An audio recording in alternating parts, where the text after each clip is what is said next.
सावधान। वंदितु सौवसीदे धुवमचलमणोवमं गदिं पते ओचामि समय पावण मिनमो सुध केवली वणिदम।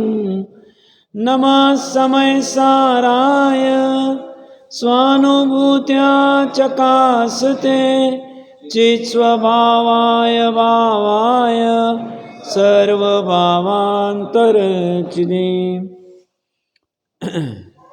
153 नंबर का कलश समय सारजी ग्रंथाधिराज निर्जरा अधिकार। जयचंद जी साहब कह रहे अविरत सम्यक दृष्टि देश विरत और आहार विहार आदि करने वाले मुनिराज बाह्य क्रिया कर्म करते हुए भी ज्ञान स्वभाव से अचलित होने के कारण वह उन बाह्य क्रियाओं के कर्म के कर्ता नहीं है, वह ज्ञान मात्र के कर्ता है। जो बाह्य क्रिया है उसका कर्ता वो बाह्य द्रव्य है। जो बाह्य क्रिया जहाँ चल रही है, बाह्य क्रिया शरीर में चल रही है, शरीर उसका कर्ता है। भाषा समिति में चल रही है, भाषा के वर्गना उसके कर्ता है। और द्रव्य मनोवर्गना में चल रही है तो द्रव्य मनोवर्गना उसके कर्ता है। और चारित्र गुण में राग की क्रिया चल रही है, वह त्रिकाली ज्ञान स्वभाव के बाहर चल रही।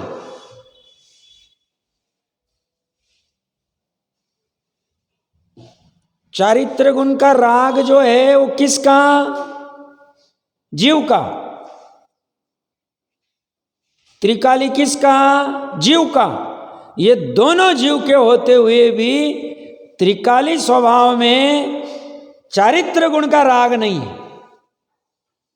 इसलिए चारित्र गुण का राग चारित्र की विकार की पर्याय बाह्य क्रिया है, बाहर में हो रही है, बहिर्लक्ष्य से हो रही है। इसका कर्ता ज्ञान नहीं, ज्ञानी नहीं, ज्ञायक नहीं।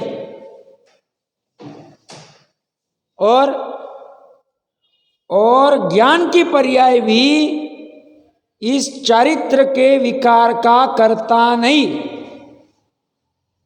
ज्ञान की पर्याय क्यों नहीं है? क्योंकि ज्ञान की पर्याय ज्ञान की कर्ता है। ज्ञान की पर्याय राग का कर्ता नहीं हो रही है, ज्ञान की पर्याय जड़ का कर्ता नहीं हो रही है। ज्ञान की पर्याय बहिर्लक्षी को बहिर्लक्ष्य करके उत्पन्न होने वाले राग की कर्ता कभी भी नहीं होती। क्यों नहीं हो सकती? क्योंकि ज्ञान की पर्याय का स्वभाव ज्ञान है, अज्ञान नहीं। ज्ञान की पर्याय का स्वभाव जड़ नहीं है, ज्ञान की पर्याय का स्वभाव चैतन्य मात्र है। और वह वो कर रहा है, जानने रूप कार्य कर रहा है।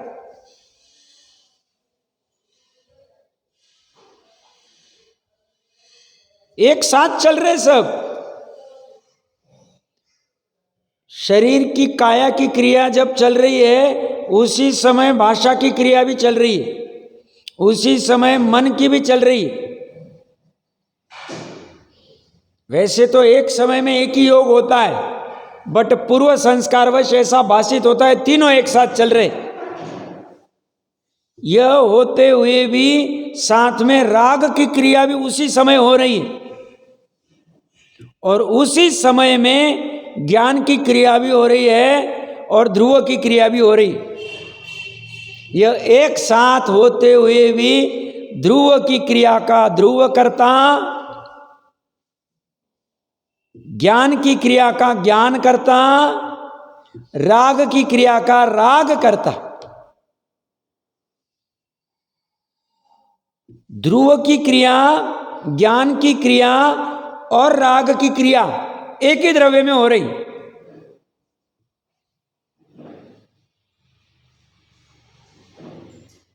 ध्रुव की ध्रुव ध्रुव ध्रुव ध्रुव रूप क्रिया हो रही कि नहीं हो रही? अनादिकाल से हो रही। उसी समय में ज्ञान की जानने रूप क्रिया हो रही है, सम्यक जानने रूप, जैसा है वैसा। उसी समय में चारित्र गुण के विकार की राग की क्रिया हो रही, और ये तीनों एक द्रव्य में होते हुए भी तीनों में अतत भाव है। द्रव्य का गुण में, गुण का पर्याय में, पर्याय का पर्याय में, पर्याय का गुण में, पर्याय का द्रव्य में अतत भाव है, कथंचित अतत भाव है। प्रवचन सार जी की वो अतत भाव की टीका गाथा देख लेनी चाहिए, गाथा नंबर याद नहीं है, देख लेना चाहिए। द्रव्य का गुण में, गुण का पर्याय में, एक ही द्रव्य का, उसी के गुणों का, उसी की पर्यायों का अतत भाव। क्यों अतत भाव है? उदाहरण के लिए लेते, सागर है, सागर समुंदर, समुंदर में जल कितना है? असंख्य बूंदे हैं, हम मान लेते 100 बूंदों का जल सागर, उसमें से एक बूंद ली, एक बूंद सागर है, कथंचित है, कथंचित नहीं। कथंचित क्यों है? क्योंकि वह एक बूंद सागर का ही पार्ट है, अंश है, इसलिए कथंचित है। और कथंचित नहीं क्यों है? क्योंकि वह सागर की वो जो बूंद है वह सागर नहीं, सागर अनेक बूंदों का समूह है, जल की बूंदों का, मात्र एक बूंद नहीं, इसलिए कथंचित नहीं। ये साधवाद है, ये अपेक्षा है, अंश अंशी की ये व्यवस्था है, ये समझनी चाहिए।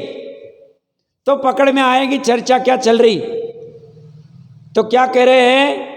ज्ञान ने ज्ञान का काम किया, राग ने राग का काम किया। राग का काम चलने दो, राग का काम 10वें गुण स्थान तक चलेगा। ज्ञानी का भी राग का काम शुद्ध उपयोग अवस्था में भी चलता रहता है। कोई कहेगा नहीं साहब ऐसा नहीं, अबुद्धिपूर्वक वाला चलता रहता है। टोडरमल साहब ने लिया है प्रकरण, स्थूल रूप से कहेंगे शुद्ध उपयोग में राग नहीं चलता है, बट सूक्ष्म रूप में 10वें गुणस्थान तक, तभी तो 9वें गुणस्थान तक वेद का है, 8वें गुणस्थान तक हास्य रति अरति का है। वह शुद्ध उपयोग है या नहीं? अप्रमत्त अवस्था है। 8वें 9वें 10वें गुणस्थान में अप्रमत्त अवस्था है, फिर भी कहा है सूक्ष्म लोभ है 10वें गुणस्थान में, 8वें गुणस्थान में हास्य रति आदि का है। तो ये साथ में काम चल नहीं सकते हैं। सिर्फ ज्ञान ने एक काम कर लिया, ज्ञान ने ज्ञान का काम करना चालू कर दिया। हाँ, रागी, हाँ, लोभ और माया ये दो राग में आएंगे, क्रोध और मान ये द्वेष में आएंगे। हाँ, अभी वो हम पकड़ नहीं सकते, मतलब ये केवली एग्जैक्ट जान सकते हैं। स्थूल रूप से क्या कर सकते हैं? अभी स्थूल रूप से कह सकते हैं, मैं अपना तर्क लगा रहा हूं, शास्त्र आधार नहीं। जैसे मुझे केवल ज्ञान प्राप्त करना है, ऐसा राग पड़ा है, ऐसा लोभ पड़ा है, मुझे मुक्त होना है, पड़ा रह सकता, तो ये इच्छा राग है ना, चारित्र गुण की विकार, ये इच्छा ही। इच्छा क्या है? मुझे ये खाना है, इच्छा है। मुझे इतना पैसा कमाना है, इच्छा है। मुझे ऐसा वस्त्र पहनना है, इच्छा है। मुझे केवल ज्ञान प्रकट करना है, ये भी इच्छा है। हाँ, 10वें गुण स्थान तक अबुद्धिपूर्वक, 10वें गुण स्थान वाले अबुद्धिपूर्वक कहे, मतलब उपयोग में नहीं है। अभी उपयोग में आत्मा है, बट अबुद्धिपूर्वक मैंने तो अपने तर्क से कहा, इसका आधार कोई मांगेगा तो मिलेगा नहीं। नहीं नहीं, कल डॉक्टर साहब ने अच्छा प्रश्न पूछा था कि जैसे शालिनी खा रही या गज कुमार जी के ऊपर अंडी रख दी, आग लगा दी, उस समय उनको उसका ज्ञान हो रहा है। तो अगर शुद्ध उपयोग होगा तो उस समय नहीं होगा, क्योंकि उपयोग में आत्मा का ही ज्ञान हो रहा है अभी। हाँ, उपयोग से च्युत हो गए, और वहां लक्ष्य चला गया, उपयोग में वो हो गया तो उसका होगा। जैसे नकुल सहदेव का हो गया, वो च्युत हो गए और 3 च्युत नहीं हुए, तो 3 को पता ही नहीं चल रहा है बाहर क्या चल रहा है। अंदर उपयोग चला गया, 48 मिनट तक बाहर आया ही नहीं। अंतर्मुहूर्त कहते हैं बट 2 समय एक्स्ट्रा बढ़ा दिए हमने, उससे बाहर आया नहीं, केवल ज्ञान करके ही बाहर निकले, तो वहां पता ही नहीं चला। और बाद में तो पता चलने में कोई बाधा नहीं है, क्योंकि 12वें गुण स्थान तक एक समय में एक ही उपयोग होता है। तो शुद्ध उपयोग होगा तब शुभ और अशुभ उपयोग नहीं होगा, तो इसलिए बाहर का उपयोग है ही नहीं और इनका है। तो आपका प्रश्न आज का क्या था? जो सूक्ष्म तो पढ़ा हुआ है 10वें गुण स्थान में, वो उसको जानते हैं कि नहीं जानते? नहीं जानते, नहीं जाने उपयोग में, क्योंकि 12वें गुण स्थान तक छद्मस्त है, शैवक्षम ज्ञान है। शैवक्षम ज्ञान में एक समय में एक उपयोग है। तो 10वें गुण स्थान में शुद्ध उपयोग का 8, 9, 10 और 12 शुद्ध उपयोग श्रेणी चढ़ रहे। तो 10वें गुण स्थान में ये जानने में नहीं, उनको तो 9वें गुण स्थान तक वेद के विकल्प हो रहे, जानने में नहीं आ रहे।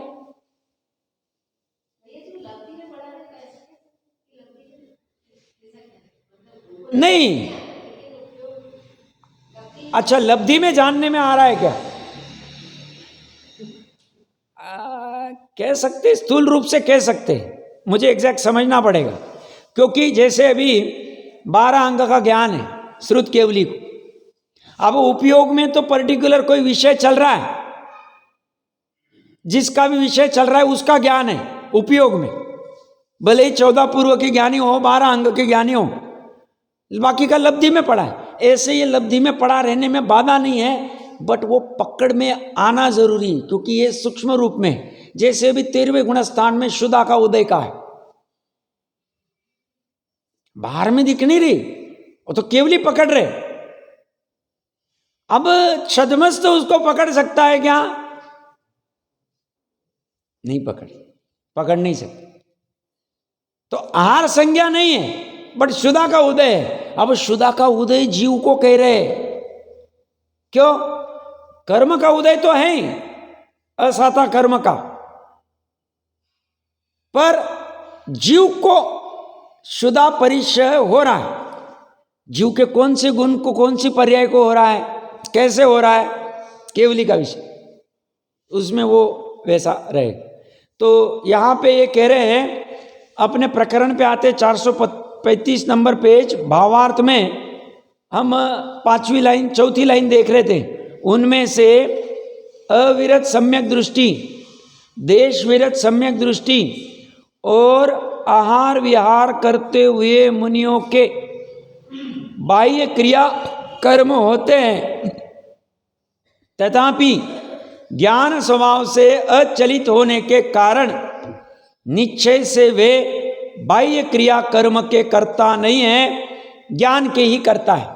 सरल में कहूं मैं, कल हमने चर्चा की थी महाविदेश क्षेत्र के मुनिराज आदि की, देश वीरत की, या भरत क्षेत्र के अगम्य क्षेत्र में रहने वाले भावलिंगी मुनिराज आदि की। कल से आज तक 24 घंटे में उनका गुणस्थान अगर पतन नहीं हुआ है, और शैक सम्यक दृष्टि तो फिर पतन होगा ही नहीं, शैव शमिक का हो सकती संभावना, तो उनके 24 घंटे में जो कोई क्रिया हुई होगी, सभी भावलिंगी मुनिराजों की बात कर रहा हूं। ऐसे तो छठवें गुण स्थान और उसके ऊपर में तो 3 करोड़ 9 करोड़ कम 3 है, बट गुण स्थान अनुसार अलग अलग है, उसमें केवली आदि सब आ गए। तो ये इनकी जो क्रिया हुई वह क्रियाएं होते हुए भी वह ज्ञान के ही करता थे। 13 करोड़ श्रावक कहे गोमट सार जी में, 5वां गुण स्थान वाले कितने हैं? भावलिंगी 13 करोड़, और 4थे गुण स्थान वाले कितने कहे? मनुष्य 700 करोड़, और 6वां और 6वें से ऊपर वाले 14 तक कितने कहे? 9 करोड़ 3 कम 3, मतलब 9 करोड़ में 3 कम। इतने जीवों की जो क्रिया हुई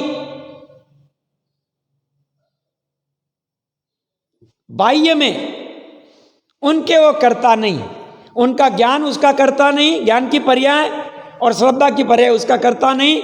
चारित्र की पर्याय करता बनी तो बने, बट उस चारित्र की पर्याय में वैसा कर्तापन नहीं जैसा अज्ञान अवस्था में था।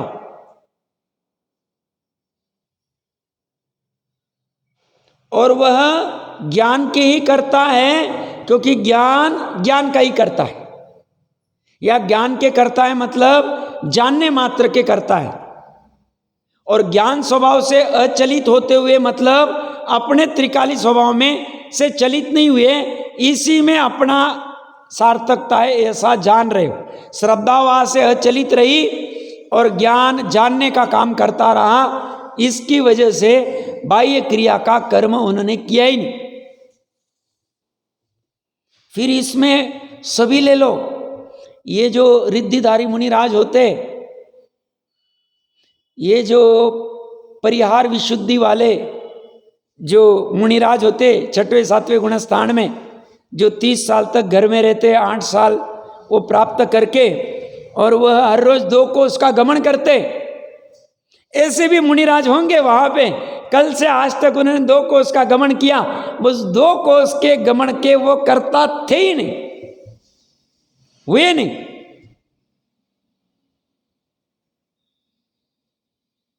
ऐसी सामर्थ्य ज्ञान में है, श्रद्धा में है, ऐसा प्रणमन करने की सामर्थ्य चारित्र के साथ होते होते हुई ये गजब का चलता है। सहजता रहती, कोई आकुलता नहीं, क्योंकि कहाँ जाना ही नहीं, जहां जाना है वो तो हम स्वयं है, जिसमें जाना है वो हम स्वयं है, कहीं नहीं। ये जाने जाने की करने करने की धुन किसको है? जिसकी बहिरंग दृष्टि बहुत, हम देखते बहुत बाहर में हड़बड़ी रहती, यहाँ जाना है, इसको मिलना है, इससे बात करनी, ये लाना है, वो लाना है, ये करना है, शादी ब्याह के प्रसंग रहो, व्यापार के प्रसंग रहो, सीजन का टाइम रहो, घर में कोई मेहमान आने वाले हो, माता बहनों को भोजन बनाना हो, और जिसको अंतरंग में इसकी श्रद्धांश सही होगी वो सभी क्रियाएं शांति से करेगा, उसे कोई हड़बड़ी नहीं, कोई पर्याय को आगे पीछे करने की जल्दबाजी नहीं, क्योंकि उसे क्रमबद्ध भी समझ में आ गया। ये समझ में आ गया तो क्रमबद्ध भी समझ में आ गया। अब जो क्रिया करेगा शांति से करेगा, अकर्तृत्व बुद्धि से करेगा, भूमिका अनुसार क्रिया करेगा, भूमिका अनुसार व्यापार वो भी करेगा,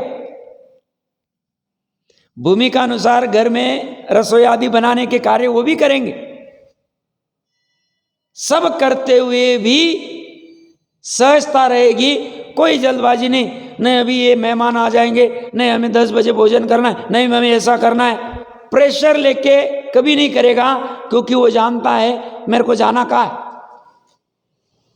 मेरे को मतलब मेरी पर्याय को, मेरे को मतलब मेरे त्रिकाली ध्रुव को, पर्याय मतलब उत्पाद वे और त्रिकाली ध्रुव मतलब ध्रुव, इतने 2 ही मैं हूं।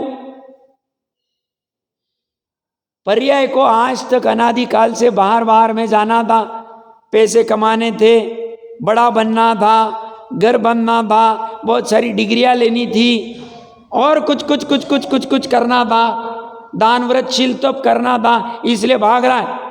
इसमें भी बहुत भागा दौड़ी होती, अरे आज पंचकला ने आज वहां है, आज ऐसा है, आज जाना है, वहां जाना है, भागेगा। कहाँ भाग रहा है? जाना कहाँ? इतना ही जाना है, ये दोनों एक ही जगह पे, जहां ध्रुव वही पे पर्याय, पर्याय अलग है ध्रुव अलग है ऐसा नहीं, कहीं जाना नहीं।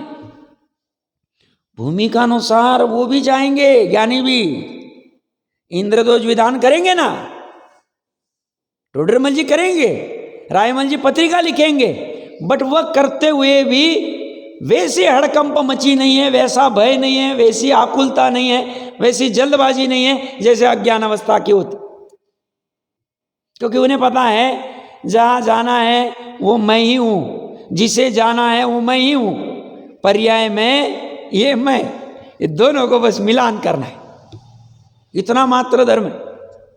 और ये धर्म और कहीं मिलेगा नहीं, खोज लेना। ऐसा वाला ये निश्चय धर्म है, ये धर्म का लक्ष्य है, ये धर्म प्राप्त हो गया है तो फिर व्यवहार के धर्म कार्यकारी कहे जाएंगे। फिर वह 5 इंद्रिय विषय को भी भोगे, 96,000 भी रखे, 6 खंड भी जीते, युद्ध भी करे, तो भी उसके भोग निर्जरा के कारण कहे जाएंगे, क्योंकि उसके ये चल रहा है। और ये नहीं है अंदर में,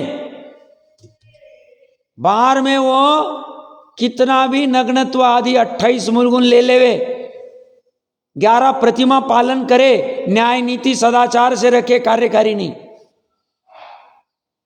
तो साहब न्याय नीति सदाचार छोड़ देवे, 11 प्रतिमा छोड़ देवे, ऐसा कह नहीं रहे हम कह रहे हैं ये लक्ष्य करो, ये लक्ष्य रहेगा, ये करते करते इसको भूलना नहीं, इसी में संतुष्ट होना नहीं, इसी में हम नहीं करना है। कहीं पे जाना नहीं उसको। ये बहुत महत्वपूर्ण बात कह दी मैंने। अरे बैठाना अच्छे से कि सही में ऐसा है, जहां जाना है वो स्वयं, जिसे जाना है वो स्वयं, और ये दोनों मिलके द्रव्य बना हुआ है, प्रमाण का द्रव्य। जाना है पर्याय को मोक्ष जाना है, पर्याय को सुख में जाना है, पर्याय को सम्यक श्रद्धा में जाना है। तो किसके सुख कहा, सम्यक श्रद्धा कहा, सम्यक ज्ञान कहा, मोक्ष कहा? ये मोक्ष भी यहीं पे। इसलिए आदिनाथ भगवान को कोई जल्दबाजी नहीं, जल्दी से केवली समुद्घात कर लो, 1 लाख पूर्व अभी कौन रुकेगा, ये तो कुछ समझने वाले नहीं। मारिस देखो कहां समझ रहा है, चलो मैं फटाक से चला जाता हूं केवली समुद्घात करके। 1 लाख पूर्व क्या है, 10 लाख, 1 कोटि पूर्व रुकना है, रुक जाएंगे, हमें क्या फर्क, क्योंकि हमारा कोई क्षेत्र से जुड़ान नहीं। हमें जो सुख वहां मिलने वाला है वो अभी हमारे यहां बैठे बैठे मिल रहा है, हम बाहर क्यों जाए, निकले क्यों बाहर?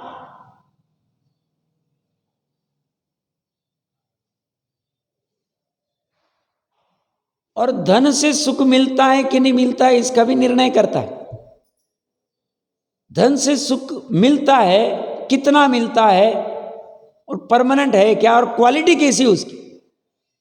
हम जैसे बाहर में कोई भी चीज खरीदनी, क्वालिटी देख, सब इस क्वालिटी कैसी, कपड़े की कैसा लग रहा है, हाथ लगा के देखते, भले ही समझता नहीं समझता है, ट्राई तो करते हैं। यहां हम धन कमा के जो सुख मिला है उसकी क्वालिटी चेक करते, आकुलता के साथ वाला है कि अनाकुलता के साथ वाला है, परमानेंट है कि टेम्पररी है। पद मिलने के बाद में सुख मिला कि साहब हम इस पद के ऊपर बैठ गए, उस पद से प्राप्त होने वाला सुख की क्वालिटी चेक करते, कौन सी क्वालिटी का है।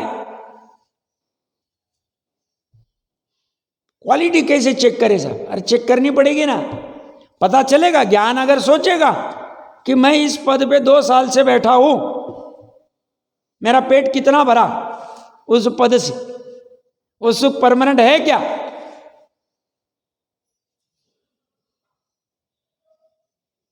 कि मेरा भ्रम था कि इस पद पे बैठूंगा तो मैं सुखी हो जाऊंगा, और उस पद पे बैठने के बाद में वो इच्छा का थोड़ा घटना हुआ तो उससे सुख अनुभव को मैंने सच्चा सुख मान लिया।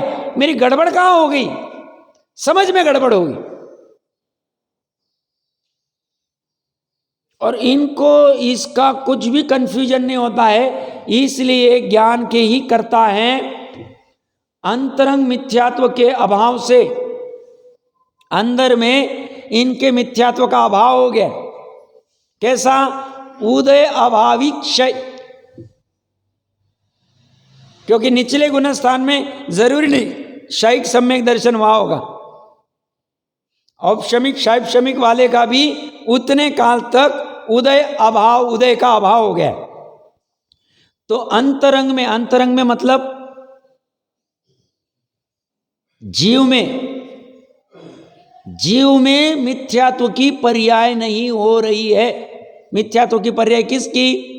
श्रद्धा गुण की। वो क्यों नहीं हो रही है? क्योंकि जीव मिथ्यात्व रूप परिणमित नहीं हो रहा है। मिथ्यात्व रूप परिणमित नहीं हो रहा है मतलब अपने स्वभाव रूप परिणमित हो रहा है। स्वभाव रूप मतलब स्वभाव में अहम कर रहा है। तो अंतरंग मिथ्यात्व के अभाव से तथा यथा संभव कषाय के अभाव से, या यथा संभव का अर्थ क्या लेंगे? बहुत अच्छा। यथा संभव मतलब चौथे वाले का अनंतानुबंधी का अभाव है, पांचवे का अनंतानुबंधी और अप्रत्याख्यान का अभाव है, छठवें से 10वें तक अनंतानुबंधी, अप्रत्याख्यान और प्रत्याख्यान, 3 कषाय चौकड़ी का अभाव। ऐसे यथा संभव, जैसा संभव होगा उन कषाय के अभाव से, उनके परिणाम उज्जवल है, निर्मल है, स्वच्छ है, उतने प्रमाण में उस उज्ज्वलता को ज्ञानी ही जानते हैं, उस प्रकाश को, क्योंकि ज्ञानी उसकी क्वालिटी को समझते हैं, उज्ज्वलता की क्वालिटी।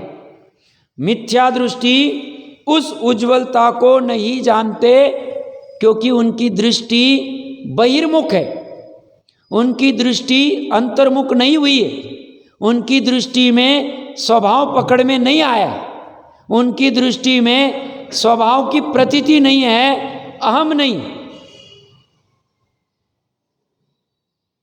तो उनको उसकी क्वालिटी पता नहीं चलती। ये जो 363 मत खड़े हुए, सही मायने में 363 मत को अगर एकत्रित किया जाए अपेक्षा के साथ तो जैन मत है, क्योंकि जैन मत अनेकांत मत वाला। उन्होंने क्या किया 363 मत में, जैन मत में से बाहर निकले सब, एक कोड़ा कोड़ी सागरोपम में सब हो गए डेवलपमेंट, मारीच से लेके सब होता है। तो उन्होंने क्या किया, एक पक्ष को लिया और उसी को ऊर्ध्व करके उसी को मात्र मान लिया, या तो नित्य ही, अनित्य तो अनित्य ही, क्षणिक तो क्षणिक ही, शाश्वत तो शाश्वत। ऐसे उन्होंने विपरीत मान्यता खड़ी कर दी और इसलिए वह उस विपरीत मान्यता को ही सच्चा मानने लग गए, यथार्थ मानने लग गए। उनको ये समझ में नहीं आएगा ज्ञानी की एक क्रिया। कौन सी क्रिया? ज्ञानी की ज्ञान क्रिया और बहिरंग क्रिया में क्या फर्क है, समझ में नहीं आए।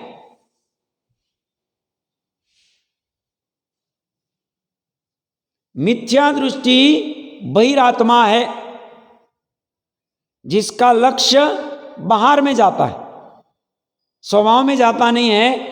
वे बाहर से ही भला बुरा मानते हैं। अंतरात्मा की गति को बहिरात्मा क्या जाने। यहां अंतरात्मा भरत जी, राम, श्रेणिक आदि आदि सभी सम्यक दृष्टि ले लें।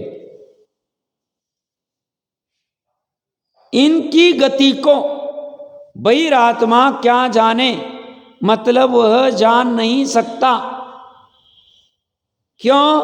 क्योंकि इसकी दृष्टि बाहर से ही भला बुरा जानने की, मानने की है। बाहर से मतलब वचन और काय।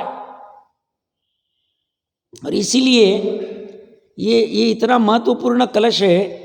इसीलिए कोई सम्यक दृष्टि की मिथ्या दृष्टि, इसका निर्णय हम अंतरंग वाला कर ही नहीं सकते। भावुकता में भले हम कहे ये सम्यक दृष्टि थे, ये ऐसा था, वो वैसा था, केवल जब तक सर्टिफाई नहीं करते नहीं हो। इसलिए समनभद्र आचार्य तीर्थंकर होने वाले, ऐसा कथन प्राय 14वीं शती के बाद वालों के शास्त्रों में आ रहा है। परवर्ती पुराने आचार्यों का नहीं है। मानने में बाधा नहीं, बट उसकी सैंटिटी केवल करेंगे तब होगा। इसीलिए सही मायने में समझना, मैं गंभीर बात कर रहा हूं, मुनिराज आदि जिनका भविष्य में मुक्त होना केवली आदि के कथन में आया नहीं है, उनकी पादुका आदि भी नहीं बनानी चाहिए। पादुका आदि जो स्थापित करते, क्योंकि उनको सर्टिफाई किसने किया? क्योंकि 11 अंग 9 पूर्व 11 अंग का ज्ञान अभवी को भी हो सकता, अभवी को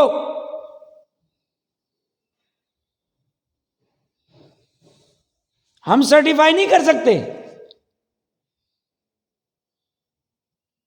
कथन मात्र से वो सम्यक है कि मिथ्या, स्थूल में बाहर में चलेगा, उसमें बाधा नहीं, बट सूक्ष्म करनानुयोग वाला ही है। रत्नकंटक जी श्रावकाचार्य की, पन्नालाल जी साहित्याचार्य की हिंदी वचनिका है, मतलब प्रभात चंद्र आचार्य जी की टीका है और हिंदी में पन्नालाल जी का प्रस्तावना गजब की लिखी। वहां उन्होंने सम्यक दर्शन के 5 चीजें कही कारण। सम्यक दर्शन, एक देवगुरु धर्म की श्रद्धा,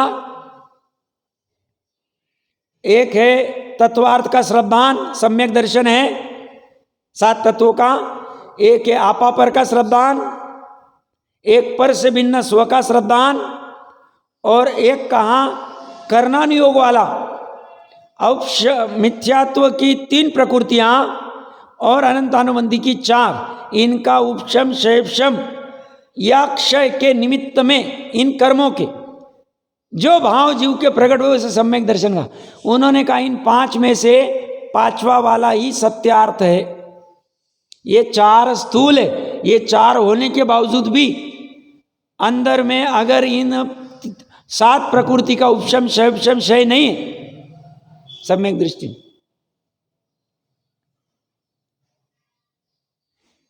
ये जो करनानुयोग वाला है, मिथ्यात्व की 3 प्रकृति और अनंतानुबंधी की 4, ये 7 प्रकृति का उपशम शैवशम के लिए जीव कुछ भी पुरुषार्थ नहीं कर सकता। पॉसिबल ही नहीं कि मैं अभी इन प्रकृतियों का उपशम कर दूं, शैवशम कर दूं, इससे होगा नहीं। होगा तो चरणानुयोग और करणानुयोग से ही हो। तो आलंबन तो चरणानुयोग करणानुयोग का लेना पड़ेगा, मतलब द्रव्यानुयोग और चरणानुयोग का लेना पड़ेगा। द्रव्यानुयोग का मतलब तत्वों का श्रद्धान करना पड़ेगा, तत्व क्या है वो पढ़ने पड़ेंगे, उनके ऊपर विचार करना पड़ेगा। ये बुद्धिपूर्वक जीव कर सकता है तत्वार्थ का श्रद्धान। बुद्धिपूर्वक सच्चे देव कौन, सच्चे गुरु कौन, सच्चा धर्म कौन, ये बुद्धिपूर्वक जीव कर सकता, जान सकता। और चरणानुयोग के ये दोनों करके फिर यथा योग्य समय में उसको निश्चय सम्यक दर्शन प्रकट हो। तो प्रकरण चल रहा है, बाहर से ही भला बुरा मानते हैं, मिथ्या दृष्टि बहिरात्मा, अंतरात्मा की गति को बहिरात्मा क्या जाने, जान नहीं सकते हैं। इस तरह से 153वें कलश में अच्छी चर्चा आई थी ज्ञानी की। 154 नंबर का कलश, ज्ञानी की प्रवृत्ति कैसे अचलित होते, 3 लोक में कुछ भी हो जाए, वज्रपात आदि कोई भी गंभीर परिस्थिति हो जाए। गंभीर परिस्थिति मतलब जैसे अभी 700 करोड़ में से 200 करोड़ 300 करोड़ जनता जा रही, वहां पे कोरोना हो गया, गंभीर परिस्थिति हो गई।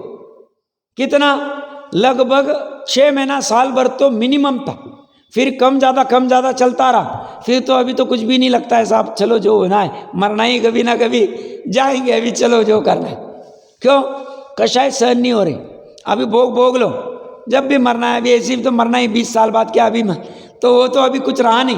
बट शुरू के 6 महीने साल भर या 3 महीने 2020, वैसे नवंबर 19 में आ गया था, बट पता चलते चलते जनवरी फरवरी हो गई थी, मार्च हो गया। वो 3 महीने जब कोरोना काल था, जब कर्फ्यू आदि भी लगा था, और जीवों की जो परिस्थिति अभी थोड़ा सा रिकॉल करना चाहिए बीच में वैराग्य के लिए, क्या अवस्था हो रही थी। मजदूर आदि बॉम्बे कलकत्ता इधर से उधर जा रहे, घर जा रहे, पैदल जा रहे, बसेस नहीं, गाड़ी नहीं, भोजन नहीं, और सब ऐसी हालत में, कोई साइकिल पे जा रहा है, किसी को अटैक आ रहा है, कोई मर रहा है, कोई क्या हो रहे, छोटे छोटे बच्चे ऐसे पड़े हुए, जो कुछ परिस्थिति बनी होगी, जो कुछ बनी हो, किसी को बहुत सारे डायबिटीज है, कोलेस्ट्रॉल है, कुछ प्रॉब्लम है, दवाई नहीं मिल रही, डॉक्टर नहीं मिल रहे, अपॉइंटमेंट नहीं है,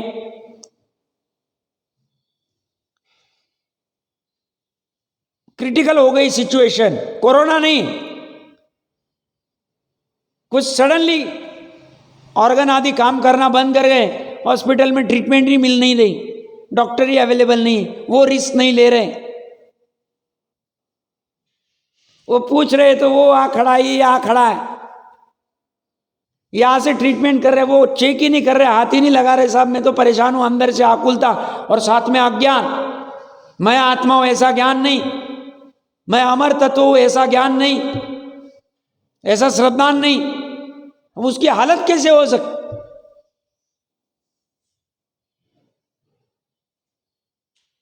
सभी चाह रहे कुछ भी करके कोरोना निकल जाए, और फिर महाअज्ञानी तो और खतरनाक, अब मरना है एक दिन तो शराब की दुकान के वहां 4 किलोमीटर की लाइन लगा के खड़े, अब वो तो और देखना ही नहीं, वो तो बोले ऐसे भी होने वाला, वैसे भी होने वाला, जो होना है जो होने दो। ऐसी कुछ भी विचित्र परिस्थिति घटित होवे 3 लोक में, तो भी सम्यक दृष्टि ज्ञान से चलायमान नहीं होता।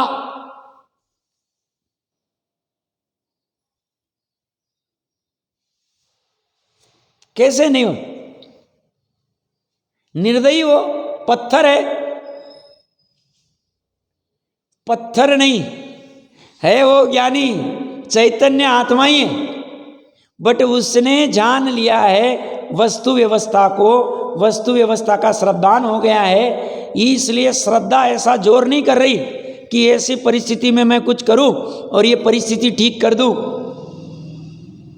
बाहर की परिस्थिति को मैं ठीक कर सकती हूं, ऐसा श्रद्धा मानती नहीं। पर द्रव्य में मैं कुछ कर सकती हूं ऐसा मानती नहीं, कोई पर द्रव्य आके मेरी इस परिस्थिति को ठीक कर देगा ऐसा श्रद्धा मानती नहीं, ऐसा ज्ञान जानता नहीं, इसलिए वो सहज चलायमान नहीं हो, डिगते नहीं। क्यों? 3 लोक 3 काल के कृतकारित अनुमोदन मन वचन काय से निरावलंबी हो, श्रद्धा और ज्ञान से।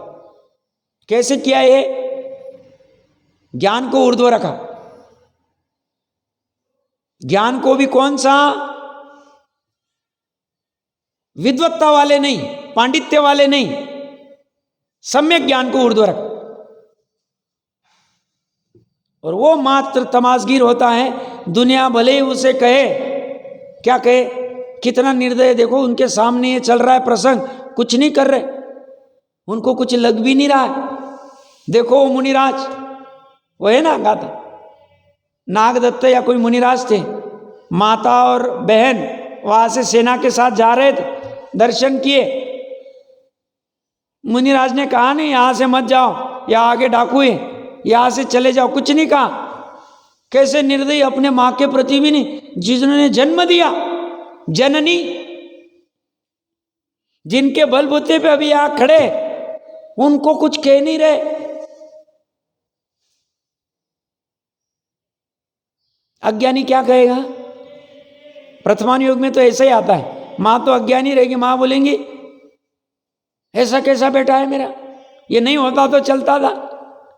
अब मां कैसे समझ पाए ज्ञानी की प्रवृत्ति? इसलिए अभी पढ़ क्या है, अज्ञानी ज्ञानी की प्रवृत्ति को नहीं जान सकते, नहीं जान सकते।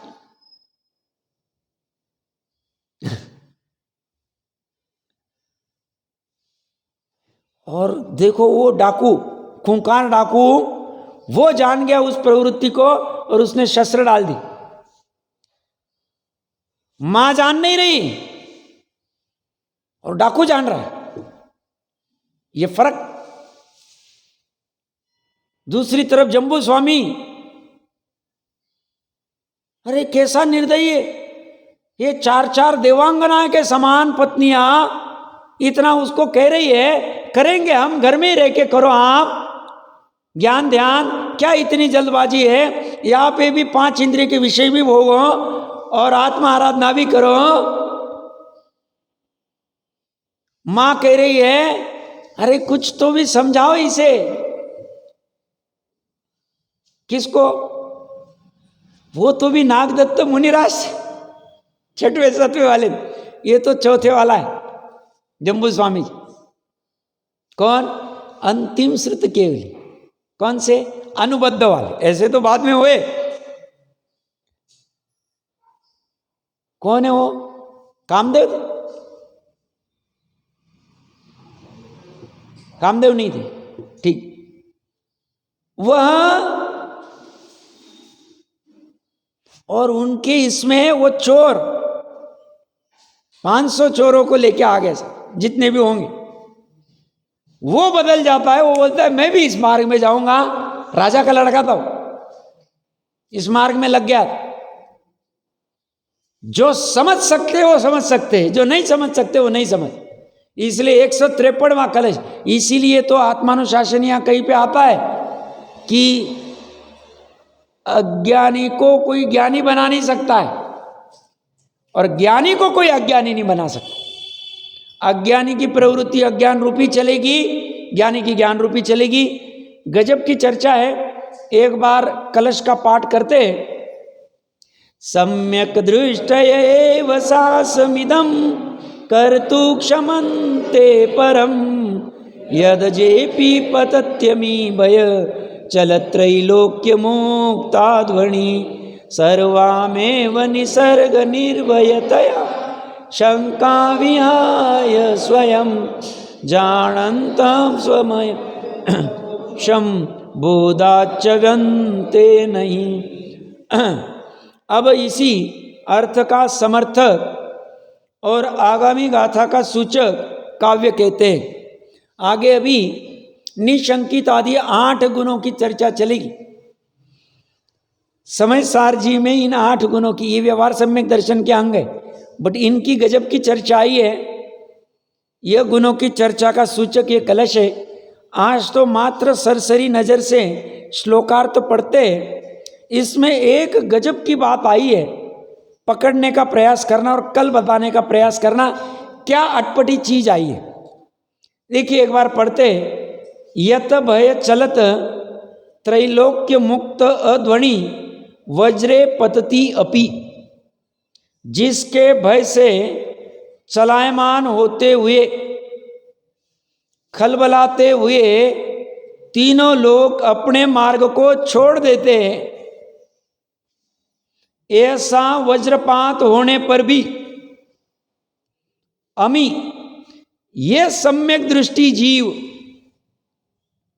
निसर्ग निर्भयतया, स्वभावतः निर्भय होने से, सर्वाम एव शंका विहाय, समस्त शंका को छोड़कर, स्वयं स्वम अवध्य बोध वयु वपुषम जानंत, स्वयं अपने को, आत्मा को, जिसका ज्ञान रूपी शरीर अवध्य है ऐसा जानते हुए, बोधात चमनते नहीं, ज्ञान से च्युत नहीं होते, इदम परम साहसम सम्यक दृष्टय एव कर्तु क्षमन्ते।